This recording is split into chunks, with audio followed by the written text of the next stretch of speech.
इस लेक्चर में हम फोटोसिंथेसिस डिस्कस करने वाले हैं। मेनली फोटोसिंथेसिस में होता क्या है, जो हमारे ग्रीन प्लांट्स होते हैं वो क्या करते हैं, सनलाइट का यूज़ करते हैं और खुद के लिए फूड बनाते हैं। ठीक है, तो यहाँ पे क्या है, synthesis of food with the help of sunlight and release oxygen. But यहाँ पे होता क्या है, सनलाइट की हेल्प से वो फूड बनाते तो हैं, बट उसमें बहुत से सब्सटेंस इन्वॉल्व होते हैं। ठीक है, अब इसमें होता क्या है, सपोज ये ग्रीन प्लांट्स ही फोटोसिंथेसिस क्यों करते हैं, इसमें क्या होता है ये पहले समझते हैं। ठीक है, ग्रीन प्लांट्स जो होते हैं वो क्लोरोप्लास्ट कंटेन करते हैं। ठीक है, क्लोरोप्लास्ट कंटेन करते हैं। तो क्लोरोप्लास्ट जो होता है वो ग्रीन पिगमेंट कंटेन करता है। ठीक है, क्लोरोप्लास्ट एक ऑर्गेनेल्स होता है, ठीक है, जिसके अंदर ग्रीन पिगमेंट होता है। और जो मेनली क्लोरोप्लास्ट होता है उनके अंदर जो क्लोरोफिल होता है, ग्रीन पिगमेंट होता है, वो दो टाइप के होते हैं ज़्यादातर, एक ए होता है एक बी होता है। ठीक है, अब ये जो क्लोरोफिल होता है, ठीक है, ये क्या करता है, ये लाइट को एब्जॉर्ब करने का काम करता है। ठीक है, ये डबल मेम्ब्रेन होता है। ठीक है, ये याद रखना आप, ये डबल मेम्ब्रेन होता है क्लोरोप्लास्ट। ठीक है, जैसे सपोज करो ये ओवल शेप का क्लोरोप्लास्ट हो गया। ठीक है, ये सिंगल मेम्ब्रेन हो गया, इसके अंदर एक और मेम्ब्रेन रहता है। ठीक है, ये डबल मेम्ब्रेन होता है, दो मेम्ब्रेन से बाउंड होता है। ठीक है, अब ये क्या करता है, जो ग्रीन पिगमेंट होता है इसको हम क्लोरोफिल बोलते हैं। ज़्यादातर ए क्लोरोफिल ए और क्लोरोफिल बी प्रेजेंट होता है। अब ये लाइट को एब्जॉर्ब करता है।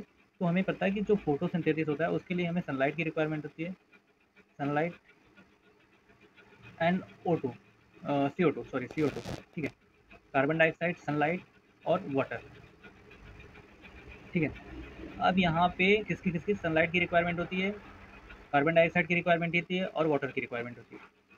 तो वाटर की जो रिक्वायरमेंट होती है ये फुलफिल होती है कहाँ से, जो हमारा प्लांट होता है उसकी जो रूट होती हैं, रूट में हेयर रूट्स पाए जाते हैं, वो क्या करते हैं, वाटर को एब्जॉर्ब करते हैं। ठीक है, तो यहाँ से वाटर की रिक्वायरमेंट जो थी वो फुलफिल हो गई। ठीक है, कहाँ से वाटर आया प्लांट के अंदर, वो रूट से आया।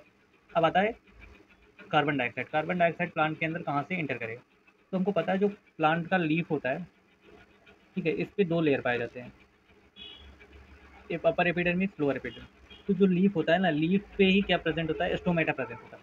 तो स्टोमेटा के थ्रू क्या होता है, जो कार्बन डाइऑक्साइड होता है वो प्लांट के अंदर इंटर करता है। ठीक है, या फिर सेल के अंदर इंटर करता है, या फिर लीफ के अंदर इंटर करता है। जब इंटर करता है तो यहाँ पे क्या होता है कि जो हमारी कार्बन डाइऑक्साइड की रिक्वायरमेंट होती है वो भी फुलफिल हो जाती है। अब सनलाइट जो होता है वो सन से भी मिल जाता है। उसके बाद जो फोटोसिंथेसिस होता है वहाँ पे लीफ के अंदर होता है, जिसके जिसके दौरान क्या बनता है, जिसके दौरान हमें ग्लूकोज बनता है एज अ फूड। ठीक है, ये प्लांट के अंदर बनता है। और जो हमारा प्लांट होता है वो स्टोमेटा के थ्रू क्या करता है, जो ऑक्सीजन होता है उसको रिलीज कर देता है। ठीक है, अब यहाँ पे होता क्या है, जो हमारा क्लोरोप्लास्ट होता है, क्लोरोप्लास्ट में क्या पाया जाता है, क्लोरोप्लास्ट में ग्रीन पिगमेंट्स पाए जाते हैं।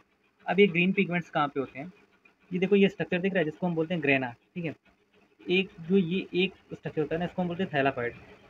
इसी थैलाकॉइड के अंदर क्या होता है, ग्रीन पिगमेंट प्रेजेंट होता है, ये याद रखना है आपको।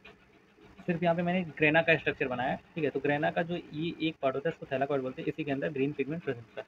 तो मेनली क्या होता है फोटोसिंथेसिस में, फोटोसिंथेसिस भी ये होता है कि प्लांट जो होता है वो with the help of sunlight in the presence of carbon dioxide water, तो वो बात क्या बनाता है, फूड बनाता है। ठीक है, ये पूरा प्रोसेस होता है वो फोटोसिंथेसिस के अंदर होता है। Thank you.